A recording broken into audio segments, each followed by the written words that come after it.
I could be the one you talk to when you're feeling down. I could be the one you run to when the moon hits the ground. I can say what I'm feeling, but the words just don't come out. If you ever feel lonely, girl, just know I'll come around. 'Cause I've traveled so far just to get to where you are. And I know that you're broken, but that makes you who you are. So pick up the pieces and show me you mean it tonight. I know what you're feeling, I see that look in your eyes. So pick up the pieces and show me you mean it tonight. 'Cause what I've been dreaming is giving you my paradise.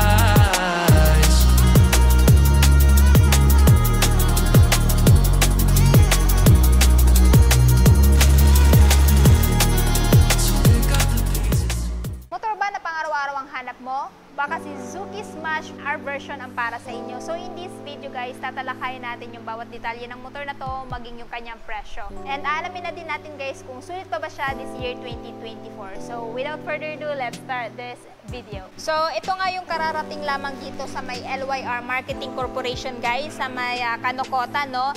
Itong Suzuki Smash R version Metallic Triton Blue. So before ang lahat, dito na muna tayo sa kanyang technical specification. Of course, this Smash is powered by 113cc, 4-stroke, single overhead cam, 1-cylinder at 2-valve. Ito ay merong lakas na 6.4 kilowatts at 8,000 RPM and max torque of 9.0 Newton meter at 4,000 RPM. At syempre, meron din siyang compression ratio guys na 9.5:1. So this one is yung 2024 model na carb type ni Suzuki Smash. So, pagdating naman guys sa kanyang ground clearance, meron tong ground clearance na 130mm at ilalagay ko na lang sa screen guys yung kanyang seat height. Meron din siyang timbang na 99 kilograms, kaya naman kahit lady rider ay kayang-kaya tong i-maneuver. Pagdating naman sa kanyang fuel tank capacity, meron siyang fuel tank capacity guys na 4.3 liters. At itong motor na to guys ay napakatipid sa gasolina kahit carb type pa rin. Ma-average ng up to 43 to 48 km per liter.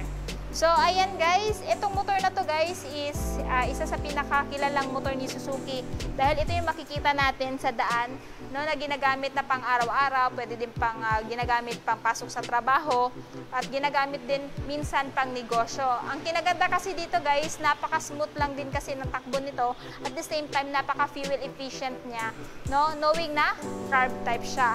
Pagdating naman sa looks, kitang-kita nyo naman napaka-sporty din ang looks niya guys, maging yung kanyang style, color. And this one is yung 2024 model daw. Naka-review na ako ng Metallic Triton Blue.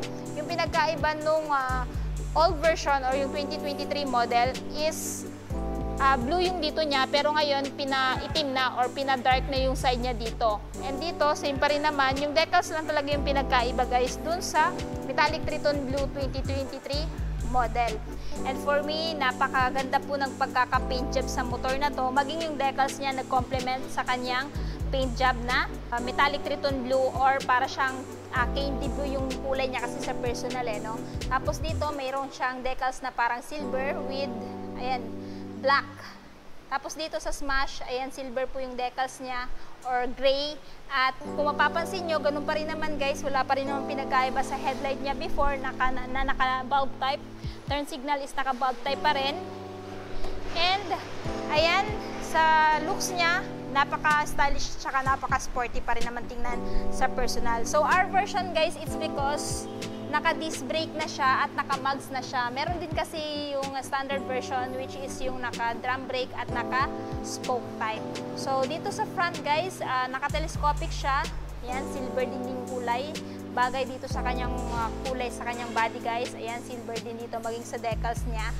So naka-equip siya ng single disc. Ayan, with single pad piston brake caliper. At quality na din yung kanyang caliper guys since ang brand ay Nissan. Pagdating naman sa tire guys, this one is may tire size na 70 by 90 by 17. At this one is tube type pa rin. Pagdating naman dito sa kanyang front fender, same lang kulay dito sa kanyang headlight. Ayan. And napakaganda po talaga ng pagkaka-paint. Napaka-glossy. And dito naman is naka-matte black.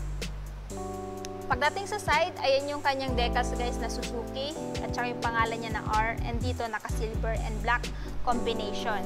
Pagdating sa side, ito po yung itsura niya sa side. Napaka-sporty at stylish yung design niya guys. Talagang pwedeng-pwede ito kahit kanino, lady rider, beginner. Kasi napakadali lang din naman kasi nito i-maneho since siya ay merong timbang lamang na 99 kilograms. Dito tayo sa kanyang dashboard. Sa dashboard guys, ayan, napakaganda na ng dashboard niya guys. Though naka-analog siya, lahat naman ng information na kakailanganin mo sa motor na to is nandito na. Sa kanya na mga dashboard information, meron siyang speedometer, ayan, fuel gauge. Tapos nandito yung kanyang gear indicator. So hindi ka na maghuhula kung anong gear ka na. High beam, low beam, turn signal indicator. Pagdating naman sa buttons and switches guys, sa right is electric start. Wala nang ka-problema guys if ever madidiskarga yung baterya mo kasi meron ka pang pag-asa mapapaandar tong motor na to since meron pa siyang kickstart. Dito sa left side naman, nandito yung kanyang high beam, low beam, turn signal switch off at saka yung kanyang horn. At kung mapapansin nyo guys, nandito po yung kanyang choke. Gamit na gamit yan guys, if ever malimigan tong motor na to at ayaw umandar, engage mo lang to, tapos saka mo gagamitan ng kickstart para mapaandar tong motor na to. Side mirror, ganun pa rin guys, yung design niya, napaka-durable pa rin naman. So if I were you, kung okay pa tong side mirror na to, wag mo nang palitan muna ng aftermarket. Since gamit na gamit yung side mirror na to, no, para makita mo yung mga nakasabayan mo sa gilid mo, no, in that way guys makakaiwas ka sa ayan, sagi-sagi or disgrasya. Pagdating naman sa key, mechanical key pa rin siya guys. Ayan. So hindi lang natin ito mapa-activate since ina-activate lang nila to pag once na na-purchase na. Pero okay lang naman since na lahat naman ng information is nakikita na natin dito. Pagdating naman sa seat, generous na din yung seat niya guys. Sa long ride, hindi na masyado sasakit yung puwet nyo nito. Ang kinaganda kasi dito kay Smash guys, kapag ilo-long ride mo, eh talagang napaka-smooth lang ng takbo. So ayan, tapos dito guys, ito yung grab bar, glossy black. So meron ng malaking grab bar na mahawakan yung angkas mo kung ayaw niya humawak sa'yo. Ayan, napakaganda din ng pagkakamount. And meron din siyang sharp taillight. So dito tayo guys sa baba. Ito yung kanyang decals. So, black yung kanyang design dito. Black, tapos yung kanyang Smash na letter is naka-silver. Tapos dito, combination ng black at saka blue.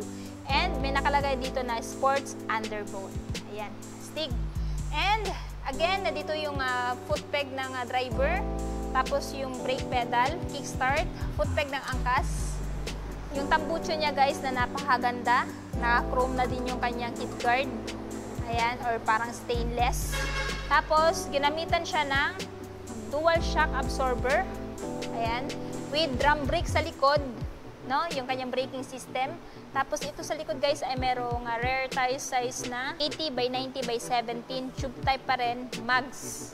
Ayan. And pagdating naman dito sa tail, naka full assembly pa rin. So, magkasama po yung brake at saka turn signal light. Plate holder, ayan. Tapos dito, nandito yung kanyang chain cover, which is plastic na black. Yung swing arm niya guys, naka-silver din yung kulay. Binagay dito sa itsura ng kanyang fairings, maging dito. Tapos foot peg ng angkas dito. Ito yung cambia guys. So, sa cambia guys, 4-speed, semi-automatic, or semi-manual transmission, or, ayan, auto-clutch. Side stand, hindi pa rin equip ng side stand switch, at saka yung kanyang center stand. So, ito yung itsura niya dito sa kabilang gilid. So, ayan guys. Ito yung carb type pa rin ni Smash. So, comment down below kung gusto nyong i-review ko naman yung FI version nito. Since, ayan, hinihintay ko yun guys kasi pag halimbawa dumadating sa kasa, palagi nagsusold out. Kaya yung nare-review lang natin is yung latest model na Smash carb type. So, kung interested kayo dito guys, tatalakayin naman natin yung kanyang updated price. So, kung interested po kayo dito kay Suzuki Smash R version, so ito ngayon guys ay nagkakahalaga ng, ayan, 67,400 if bibilhin nyo po ng spot cash. Pero kung bibilhin nyo naman ng hulugan, Yung down payment is 5,190 at yung monthly naman sa 3 years ay 3,180 at rebates na 200. So itong motor na to guys ay available lamang sa LYR Marketing Corporation. Dito yan sa may Kanakota, no? Anyway, ilalagay ko na lang yung full address maging yung phone number nila sa description box para po mas makapag-inquire kayo regarding sa mga motor nila. Aside nga pala sa Smash guys, meron din silang available na Raider 150 Fi 2024 model, Raider Carb 2024 model. So yun na nga guys, natapos na nga natin ikutan si Suzuki Smash R version. Ay yung masasabi nyo sa motor na to, sulit pa ba siya this year 2024? At ano yung katangian niya kung bakit siya i-consider yung bilhin ngayong 2024? I want to know your thoughts below. At syempre, kung bago pa lang kayo sa channel ko at hindi pa nakapag-subscribe, huwag kalimutan mag-subscribe para ma-notify kayo once may bago tayong upload. So yun guys, hanggang dito na muna tayo. Ride safe and peace out!